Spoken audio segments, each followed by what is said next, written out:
تو ان کے کاغذات بھی مسترد کر دیے گئے ہیں، صرف اس وجہ سے اسے پوچھا گیا کہ تم جمشید دستی کی بیگم ہو؟ جی، تمہارے کاغذات مسترد ہوتے ہیں۔ کیوں؟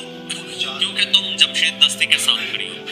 جمشید دستی نے روتے ہوئے ملاتے ہوئے چیف جسٹس صاحب سے کہا ہے، اور وہ جو جملے ہیں وہ دہرانا میرے لیے جو ہے وہ مشکل ہو رہا ہے۔ وہ کہتا ہے چیف جسٹس صاحب، خدا کے واسطے میں پاکستانی ہوں، مجھ پر اتنا ظلم نہ کرنے دیں، مجھ سے اتنا ظلم برداشت نہیں ہوتا، میں اتنا ظلم برداشت نہیں کرتا۔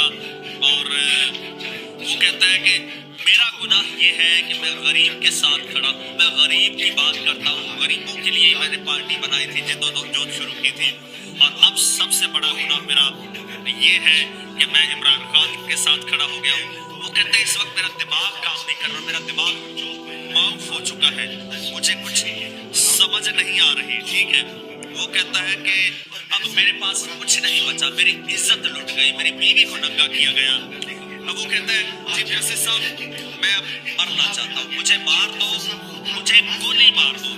وہ یہاں تک کہتا ہے مجھے گولی مار دو، میں مرنا چاہتا ہوں۔ چیف جسٹس صاحب، خدا کے لیے آپ ہمیں گولی مار دیں، کیونکہ اس وقت انصاف کے سب سے بڑے منصب پر چیف جسٹس قاضی فائز عیسیٰ صاحب بیٹھے ہیں، اور ان کی ناک کے نیچے یہ ظلم زیادتیاں ہو رہی ہیں۔ ان کو اس چیز کا نوٹس دینا چاہیے، چیف جسٹس صاحب کو نوٹس دینا چاہیے پاکستان میں جس طرح سے ظلم و بربریت ہو رہی ہے۔ ایک جماعت ہے، اگر انہوں نے کچھ کیا ہے، اگر انہوں نے قانون توڑا ہے، کوئی وائلیشن کی ہے، جتنی بڑی بھی کی ہے اتنی بڑی سزا ہے۔ اگر جمشید دستی کسی غیر قانونی ایکٹیویٹی میں ملوث ہے تو اس کے لیے عدالتیں موجود ہیں، اس کو عدالتوں میں پیش کرنا چاہیے، قانون موجود ہے، قانون سے کے مطابق سخت سے سخت سزا دینی چاہیے۔ لیکن ایک ریاست میں، آزاد ریاست میں، جو ریاست ماں جیسی ہوتی ہے، ماں کبھی اپنے بچے کے ساتھ ایسا سلوک نہیں کرتی، ریاست اپنے شہری کے ساتھ ایسا سلوک نہیں کرتی، بلکہ جو مکمل قائم آزاد خود مختار ریاستیں ہوتی ہیں وہ اپنے شہریوں کو اپنے ہاتھ کا چھالا بنا کے رکھتی ہیں۔ لیکن افسوس کے ساتھ اس ریاست میں یہ کچھ ہو رہا ہے۔ اب میں اس کو ریپیٹ بھی نہیں کر سکتا جس انداز میں اور جس درد اور کرب کے ساتھ جمشید دستی نے یہ ویڈیو بنائی ہے۔ اور ویڈیو مزے کی بات یہ ہے کہ اب اس ویڈیو کو جمشید دستی نے جب شیئر کیا ہے، یہ 10 گھنٹے پہلے کی یہ ویڈیو میرے پاس ہے، اور اس کو 2 ملین لوگ دیکھ چکے ہیں، یعنی 20 لاکھ لوگ دیکھ چکے ہیں۔ 20 لاکھ لوگ یہ دیکھ چکے ہیں کہ پاکستان میں کس طرح سے شہریوں کی عزتیں پامال کی جاتی ہے، اور کس طرح سے ماورائے قانون ایکٹیویٹیز پاکستان میں ہوتی ہیں۔ تو اس سے پاکستان کا کیا تشخص جائے گا دنیا کے سامنے؟ جو ہم بات کرتے ہیں کہ عمران خان نے یہ بات کر دی، شہباز شریف صاحب کہتے تھے نا کہ عمران خان صاحب آپ کو چور چور کہتے رہتے ہیں، چور ڈاکو چور ڈاکو چور ڈاکو، تو پھر دنیا کو کیا میسج جائے گا؟ دنیا کے سامنے ہمارا امیج کیا جائے گا؟ یہ صاحب آپ بالکل ٹھیک کہتے تھے، لیکن دوسری جانب اس کے بارے میں بات کیجیے، کیا یہ جو ہو رہا ہے پاکستان میں، اس سے باہر پاکستان کا کیا تشخص جائے گا؟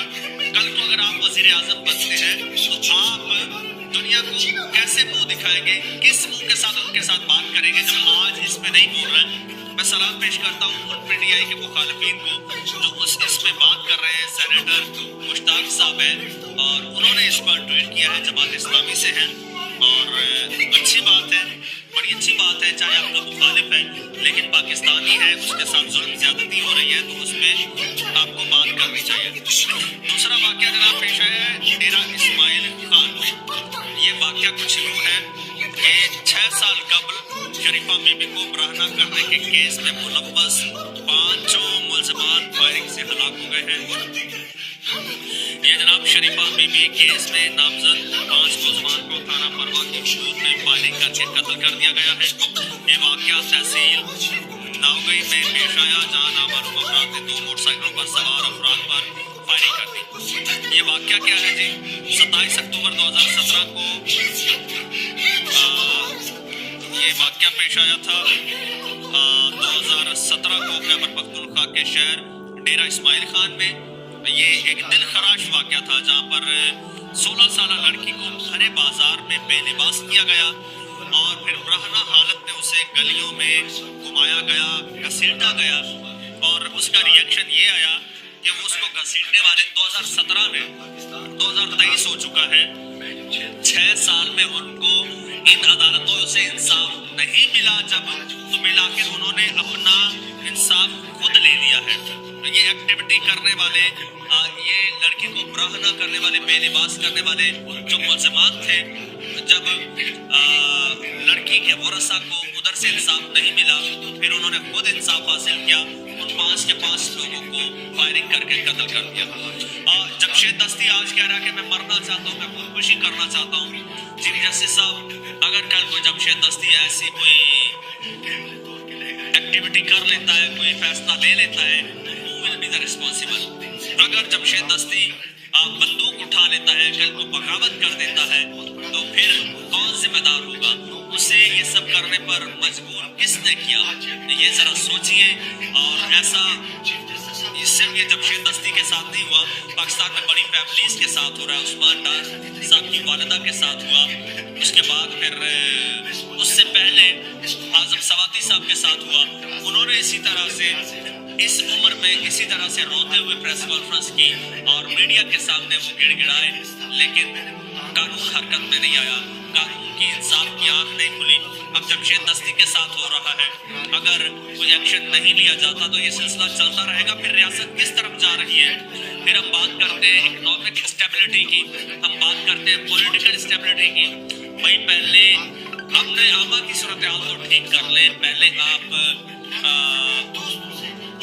جو ہیومن رائٹس ہے اس کی اسٹیبلٹی کی تو بات کر رہے ہیں، پہلے سوشل اسٹیبلٹی کی بات کو کنٹرول کر لیں۔